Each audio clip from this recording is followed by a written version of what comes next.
আচ্ছা, তোমরা ছেলেরা নারীদের সাথে সম্পর্ক করো কিসের জন্য? ভালোবাসার জন্য নাকি শুধুমাত্র যৌন আকর্ষণের জন্য? দুটোই গো। মোটেও না, শুধুমাত্র যৌন আকর্ষণের জন্যই। এটা কিন্তু তুমি একদম ভুল বলনি। তবে আজকে তোমাকে, সমস্ত জগতের সমস্ত মানুষকে এবং নারী জাতির প্রত্যেকটা নারীকে আমার আজকে কিছু বলার আছে। পুরুষের যৌন আকর্ষণকে সম্মান করো, কারণ পুরুষের এই যৌন আকর্ষণ আছে বলেই আজকে তুমি পৃথিবীর আলো দেখতে পেরেছো।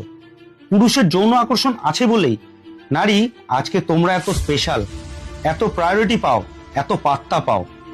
পুরুষের যৌন আকর্ষণ আছে বলেই নারী আজকে তুমি সেজেগুজে বাইরে বেরো, যাতে পুরুষরা তোমায় দেখে মুগ্ধ হয়।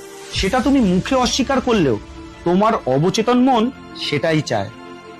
পুরুষের যৌন আকর্ষণ আছে বলেই নারী তুমি বিপদে পড়লে বহু পুরুষ এগিয়ে আসে তোমাকে সাহায্য করার জন্য।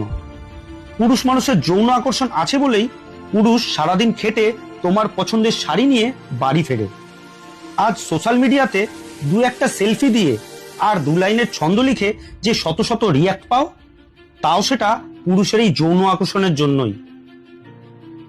সাদা চামড়াকে পুঁজি করে স্বল্প বসনা হয়ে যে সেলিব্রিটি বনে যাও, সেটা পুরুষের যৌন আকর্ষণ আছে বলেই। সৃষ্টির শ্রেষ্ঠ বুদ্ধিমান ও মানবকুলের সেরা শক্তিশালী প্রাণী পুরুষ তোমার দুর্বলতাকে বিদ্রূপ না করে ভালোবাসার চাদরে ঢেকে দেয়। যৌন আকর্ষণ আছে বলেই পুরুষ তোমাকে ভালোবাসে আর সম্মানও করে চলে। পুরুষের যৌন আকর্ষণ না থাকলে সাদা বিড়াল যেমন রাস্তা দিয়ে হেঁটে গেলে কারোর ভ্রুক্ষেপ থাকে না, তোমার বেলাতেও ঠিক তেমনই ঘটতো। যৌন আকর্ষণ না থাকলে পুরুষ এতটাই ডোমিনেটিং হতো যে নারী জাতি তথা সমস্ত মানব জাতি বিলুপ্ত হয়ে যেত। যৌন আকর্ষণ না থাকলে প্রতিটি পুরুষই হতো নারী বিদ্বেষী। সুতরাং ঢালাওভাবে পুরুষের যৌনতাকে দায়ী না করে নিজের ভুল ত্রুটিগুলোকে শুধরে নিতে শেখো।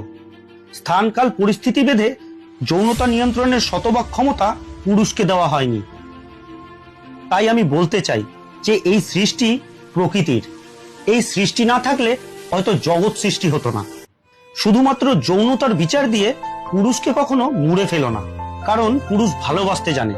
আর যদি ভালো নাই বাসতো তাহলে সন্তান পালন করে কেন? আর বৃদ্ধ পিতামাতাকে শেষ বয়সে দেখে কেন? তবে হ্যাঁ, একজন ছেলে হয়ে বলছি, শুধুমাত্র যৌন আকর্ষণ আছে বলেই আমরা এই কাজগুলো করি না। পুরুষ ভালোবাসতে চায়, রক্ষা করতে চায়, আবার পরিশ্রম করে নিজের কাছের মানুষগুলোকে ভালো রাখতেও চায়।